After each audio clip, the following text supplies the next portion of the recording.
Death at Gallows Green, Chapter 41. Nobody could call Mr. Todd nice. The rabbits could not bear him, they could smell him half a mile off. He was of a wandering habit, and he had foxy whiskers. They never knew where he could be next. Beatrix Potter, The Tale of Mr. Todd. The corpse sprawled beside the cart track was that of a man, as Kate could see from her seat in the gig. He was clad in dark trousers, a dark blue jacket, and muddy boots with a hole in one leather sole, and he lay sprawled on his back some little distance from the road, his limbs twisted and bent as if he had been hurled from a vehicle in some violent roadway accident. "Oh dear!" Bee exclaimed, wide-eyed. "Is he dead?" "I'd better see," Kate said. She jumped down and touched the body gingerly, finding the skin cold. When she raised a wrist to search for a pulse, the arm was stiff. The man was indeed dead, and justly so. Kate could not help but feel as she rose and stood staring down at the sharp, pointed chin and coppery hair. A hot, angry revulsion rose like a volcano inside of her. "Kate?" Bee called anxiously. "Kate, is it someone you know?" "It's someone we both know," Kate said, "at least by sight." She pulled her gaze away from the body with a deep shudder. "It's Mr. Todd." Bee gasped. "The man who—" "Yes," Kate said bleakly. "The man who may have murdered Betsy." She clenched her fist, hard, nauseated by anger. "But now that he is dead, he is beyond punishment of the law." Bee's voice was firm. "Now that he is dead, he is within the hands of the law, and he shall be punished." "Todd?" Vicar Talbot asked, incredulous. He stepped back down from the gig into which he was climbing in front of Agnes's house. "You think Russell Todd killed the little girl?" "That's right," Edward said grimly, "and her father too. You've seen him?" "Not in the past few days," the vicar said. He frowned. "I have to admit, although it's not Christian of me to say it, to not liking the fellow. He seemed to have a wandering habit, here a year, there a year. Of late he's been courting the widow Dale. The banns are said to be in 2 weeks. I have had my reservations about the marriage and have spoken to Mrs. Dale, but to no avail. She is determined to wed once more." "I fear the widow must remain a widow," Edward said remorselessly, "unless she wishes to be widowed yet again. When Todd is apprehended, he will be jailed. If the case against him can be proved, and I believe it can, the man will be hung for his crimes." "Oh, I say," the vicar protested. He was known to resist capital punishment. He looked a little distressed.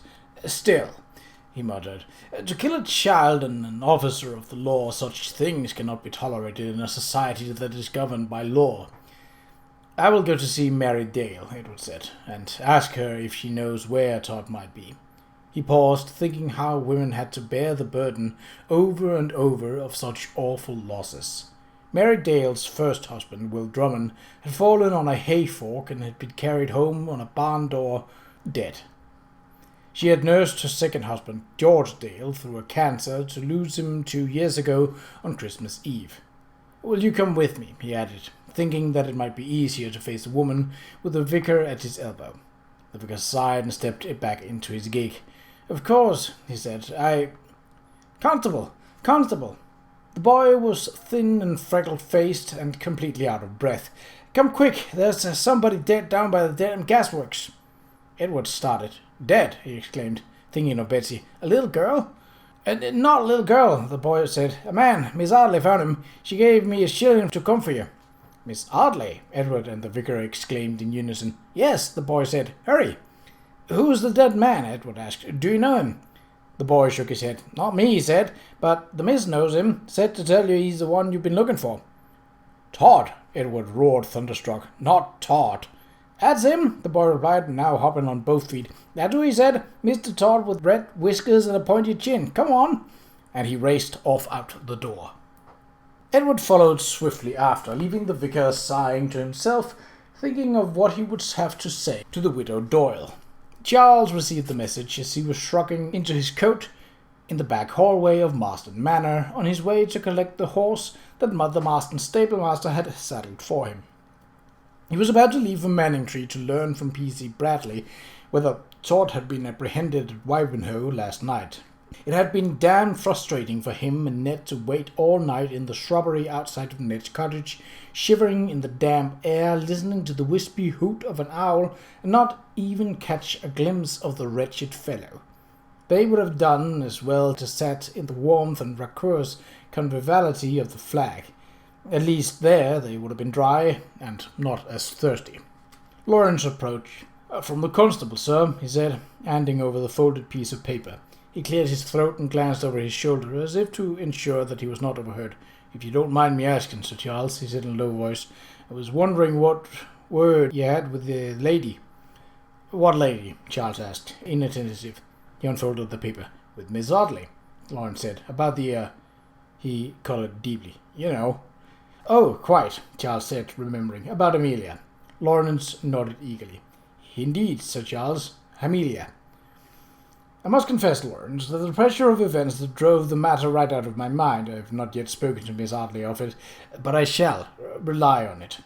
Lawrence's face fell. "I wouldn't press it, sir," he said glumly, "but the old misery, Mrs. Pratt, that is, says she's not to come out with me ever again." He shook his head. "Times come around hard when a man's kept from courting the woman of his heart." "I'm sorry, Lawrence," Charles said with genuine feeling. "I'll see what I can do. Thank you for recalling the matter to my attention." The heavy sigh that issued from Lawrence's lips seems to convey both a lack of confidence in Charles and Charles's ability to intervene between his loved one and the self-appointed guardian of her chasteness, and the simultaneous belief that this ability was his only hope. "Thank ye, sir," he said, and walked away with a dragging step, the picture of the very despondent lover. But Lawrence, however dejected, was not so easily conquered. Charles could not know that once out of sight, Lawrence straightened his shoulders, his eyes became flinty, and his determination hardened. Mrs. Pratt or no Mrs. Pratt, it was time to take matters into his own hands. Left to himself, Charles opened the envelope and read the brief message from Ned. It said simply, "I've just received word that Russell Todd is dead, Crayford Lane, near the turning to the gasworks. Come at once." Charles stared down at the hastily penciled scribble and felt a sharp, almost physical relief. Todd's capture was inevitable, his trial a certainty, his execution by hanging, a savage and truly ugly act, even when well deserved in this case, and most likely the most probable outcome. However, death had come to Russell Todd. It had relieved the Crown of the burden of prosecution and saved Agnes from the agony of a trial. Now that the man was dead, would they ever know for certain how Betsy had died? In the struggle by the stone wall or in the cold river?